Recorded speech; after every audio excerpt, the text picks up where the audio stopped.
تو اسی لیے شاعر نے کیا کہا تھا، ہزاروں معبودوں کو ماننے والے ایک ہو گئے. کس بنیاد پر؟ معبودوں کی بنیاد پر جب انہیں جمع کیا گیا تھا، ہزاروں معبودوں کو ماننے والے ایک ہو گئے اور یہ خدا کو ماننے والے جدا جدا ہو گئے. تو ہمارے بنیادوں کو ختم کرنے کے لیے اور ہماری نمازوں کو ختم کرنے کے لیے اور ہماری زکوٰۃ کو ختم کرنے کے لیے اور ہمارے حج کو ختم کرنے کے لیے کفار اول دن سے کوشش کر رہے ہیں. لیکن کفار کے ساتھ کیا کر رہے ہیں؟ ہمارے درمیان آپسی انتشار ہے، ہمارے درمیان آپسی اختلافات ہیں، اور ہم یہ خدا کو ماننے کے باوجود بھی آج امت بکھری ہوئی ہے. آج امت کیا ہے؟ بکھری ہوئی ہے کہ ہمارے دل ایک نہیں ہو رہے. ہم کھڑے ہو کر ایک ہونے کی دعوت تو دے رہے ہیں لیکن ہمارے دل ایک نہیں ہو رہے ہیں. ہمارے دلوں میں کیا ہے؟ بغض ہے، ہمارے دلوں میں حسد ہے، ہمارے دلوں میں کینائے ہیں. اور مسئلہ امت میں اب تحفظ اوقاف کا مسئلہ چل رہا ہے، مسلم پرسنل لا بورڈ کا مسئلہ چل رہا ہے.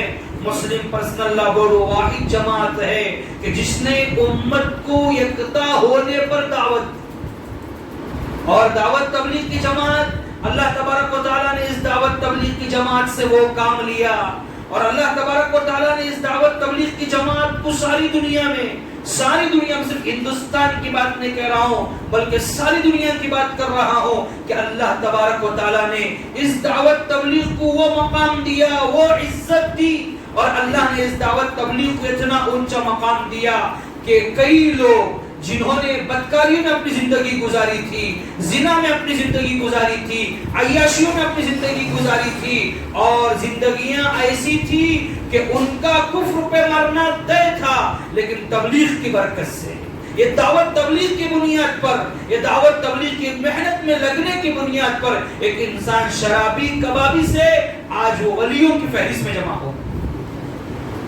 آج کیا ہو گیا؟ ولیوں کی فہرست میں جمع ہو گیا. اسی لیے حضرت نوح علیہ السلام کا واقعہ یاد رکھنا چاہیے. ہمارے لیے وہ واقعہ قابل عبرت ہے کہ نوح علیہ السلام ایک نہیں، دو نہیں، تین نہیں، چار نہیں، پانچ نہیں، بلکہ 950 سال تک اپنی قوم کو دین کی دعوت دی. اپنے قوم کو کیا کیے؟ دین کی دعوت دی. قرآن نے کہا وَلَقَدْ أَرْسَلْنَا نُوحًا إِلَىٰ قَوْمِهِ فَلَبِثَ فِيهِمْ أَلْفَ سَنَةٍ إِلَّا 50 عَامًا. ایک نہیں، دو نہیں، تین نہیں، بلکہ کتنے سال؟ 950 سال تک دین کی دعوت دی. اب جب بات نہیں مانے لوگ تو اللہ کی طرف سے عذاب طے تھا. تو نوح علیہ السلام سے کہا گیا وَيَصْنَعُ الْفُلْكَ، وَيَصْنَعُ الْفُلْكَ، کہ کشتی تیار کرو. کیا تیار کرو؟ کشتی تیار کرو. وَكُلَّمَا مَرَّ عَلَيْهِ مَلَأٌ مِّن قَوْمِهِ سَخِرُوا مِنْهُ. اب جب قوم کے لوگ وہاں سے گزر رہے تھے، قوم کے لوگ وہاں سے گزر رہے تھے تو نوح علیہ السلام کا مذاق اڑا رہے تھے. کہہ رہے تھے ارے نوح کشتی تیار کر رہا ہے، یہاں تو ریتیلی زمین ہے، اور تیرا گمان، تیرا خیال یہ ہے کہ تو ریتیلی زمین میں کیا کرے گا؟ کشتی دوڑائے گا. کیا کرے گا؟ کشتی دوڑائے گا. لوگ مذاق اڑا رہے تھے. یہ آج دنیا میں جتنے بھی نیک کام ہو رہے ہیں، اگر ان نیک کاموں کو نہ کریں چل جائے گا. چاہے وہ مسلم پرسنل لا بورڈ کا کام ہو، چاہے وہ تحفظ اوقاف کا کام ہو، چاہے وہ تحفظ شریعت کا کام ہو، چاہے وہ دعوت تبلیغ کی محنت ہو، چاہے وہ جمعیت علماء ہند کا قیام کا کام ہو. جتنی بھی تنظیمیں ہیں جب کام کر رہے ہیں تو ان کے ساتھ ابھی کیا کرنا ہے؟ جڑ جانا ہے، کام کرنا ہے. کسی جماعت کا، کسی قوم کا بھی مذاق اڑانا نہیں ہے. مذاق اڑائیں گے تو اللہ تبارک و تعالیٰ نے قرآن میں کہا ہے کہ مذاق اڑاؤ گے جس طرح تم ان جماعتوں کا، اس نبی کا مذاق اڑائے تھے، اللہ تبارک و تعالیٰ بھی اس قوم کا مذاق اڑائے. یہ خدا کا اصول ہے. اور خدا کیا کہتے ہیں؟ وہ املی لہم، ڈھیل دے رہا ہوں، سمجھ جاؤ، سدھر جاؤ، چمل جاؤ، ابھی وقت ہے، ابھی تمہارے پاس موقع ہے، سمجھ جاؤ، سدھر جاؤ.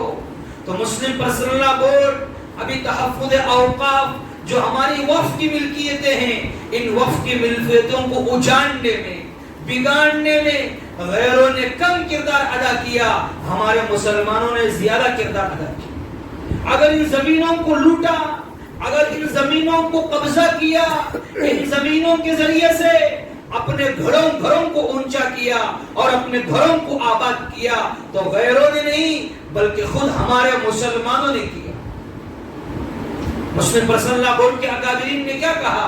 اگر ہماری ان وقف کی زمینوں کا، وقف کی ان جائیدادوں کا صحیح استعمال ہوتا تو ہمارے بچے کو کسی کے سامنے جا کر ہاتھ باندھ کر کھڑے ہونے کی نوبت نہ آتی۔ اگر ہماری ان وقف کی زمینوں کا صحیح استعمال ہوتا، صحیح اس کی حفاظت کرتے اور مسلمان پیسوں کے لیے اپنے ایمان کا سودا نہ کرتے اور ان زمینوں کا سودا نہ کرتے، تو آج ہمارے بچیوں کے سروں پر سے دوپٹہ بھی نہ نکلتا، دوپٹہ بھی نہ نکلتا۔ آج جو غریب ہاسپٹلوں میں مر رہے ہیں، ان کے پاس پیسہ نہیں ہے، ان کے پاس چیزیں نہیں ہیں، ان کے پاس دوائیاں نہیں ہیں، اور بڑے افسوس کی بات ہے نبی کے دور میں، اگر نبی کے دور حاضر میں کوئی نبی کے دور حاضر میں، نبی کے زمانے میں اگر کوئی آدمی بیمار ہو جاتا تو اللہ کے نبی کریم صلی اللہ علیہ وسلم اس کی عیادت کے لیے جاتے، اس کی عیادت کے لیے جاتے۔ لیکن افسوس کا مقام ہے، خاندان قبیلہ ہونے کے باوجود، رشتہ دار دوست احباب ہونے کے باوجود افسوس کی بات ہے کہ ہم لوگ عیادت کو نہیں جاتے، ہم لوگ بیمار کو دیکھنے کے لیے نہیں جاتے۔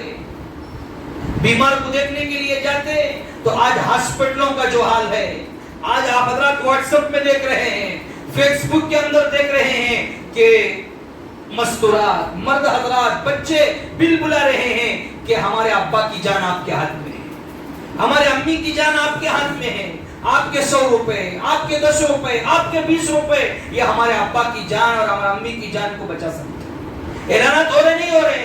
اگر وقف کی جائیدادوں کا صحیح استعمال ہوتا اور وقف کی پراپرٹیوں کو صحیح ہمارے نمائندے جو آج مسلم کے رہنما بن کر کھڑے ہوئے ہیں، جو آج مسلم کے ذمہ دار بن کر کھڑے ہوئے ہیں، وہ ہماری ان وقف جائیدادوں کو اپنے گھروں کو آباد کرنے کے لیے ان جگہوں کی نیلامی نہ کرتے، ان جگہوں کو نہ بیچتے، تو آج مسلمانوں کو ہاسپٹلوں میں جا کر دوسروں کے پاس بھیک مانگنے کی ضرورت نہ پڑتی۔ وقف کی جائیدادوں کا سودا ہمارے ذمہ داروں نے کیا اور ہمارے بڑوں نے کیا، اور وقف کے ان جائیدادوں کا تعلق یاد رکھیں کہ مسجدوں کا تعلق ہو، چاہے وہ مدرسوں کا تعلق ہو، چاہے وہ مراکز کا تعلق ہو، چاہے وہ خانقاہوں کا تعلق ہو، چاہے وہ درگاہوں کا تعلق ہو، یہ وقف ایک ایسی چیز ہے کہ اس پر درگاہ بھی آج آباد ہے، اس زمینوں پر آج مراکز بھی ہیں، اس زمینوں پر آج مدارس بھی ہیں، اس زمینوں پر آج مساجد بھی ہیں۔ اگر ان کی حفاظت نہ ہوتی، اور آج مسلم پرسنل لا بورڈ جو اس سلسلے میں زیادہ بڑھ چڑھ کر حصہ لے رہی ہے، مسلم پرسنل لا بورڈ کی مسلم پرسنل لا بورڈ کا ایک ہی مشن ہے اور ایک ہی فکر ہے۔ وہ فکر کیا ہے کہ سارے مسلمان ایک پلیٹ فارم پر آ جائیں، سارے مسلمان ایک پلیٹ فارم پر آ جائیں۔ ابھی میں نے آپ سے کہا نا، کسی شاعر نے کیا ہی خوب کہا تھا، ہزاروں معبودوں کو ماننے والے ایک ہو گئے، ہزاروں معبودوں کو ماننے والے ایک ہو گئے، لیکن ایک خدا کو ماننے والے جدا جدا ہو گئے۔ ایک خدا کو ہم لوگ مانتے ہیں، ایک خدا کی ہم لوگ عبادت کرتے ہیں، لیکن جب مسئلہ آیا تو آج ہمارے دلوں میں بغض ہے، آج ہمارے دلوں میں عداوتیں ہیں، آج ہمارے دلوں میں کینہ ہے۔ اپنے دلوں کو بغضوں سے پاک کرو، اپنے دلوں کو عداوتوں پر پاک کرو۔ تمہاری زندگیاں کب ایک دوسرے پر لعن طعن کرتے ہوئے گزرے گی، کب ایک دوسرے کو تم نشانہ بناؤ گے۔ ابھی ہمارا جو اجلاس ہوا، اس اجلاس میں شاہی پنجاب نے ایک بڑا عجیب و غریب جملہ کہا تھا۔ انہوں نے کہا تھا کہ اللہ کے نبی کی زندگی کو کبھی اختلاف کا سبب نہ بناؤ، اللہ کے نبی کی ذات کو نہ بناؤ۔ ممبر اس لیے نہیں دی گئے کہ اللہ کے نبی کی ذات کو اختلاف بنا کر، اللہ کے نبی کی سیرت کو اختلاف بنا کر تم اللہ کے نبی کی ذات پر لڑو، تم اللہ کے نبی کی ذات پر جھگڑا کرو،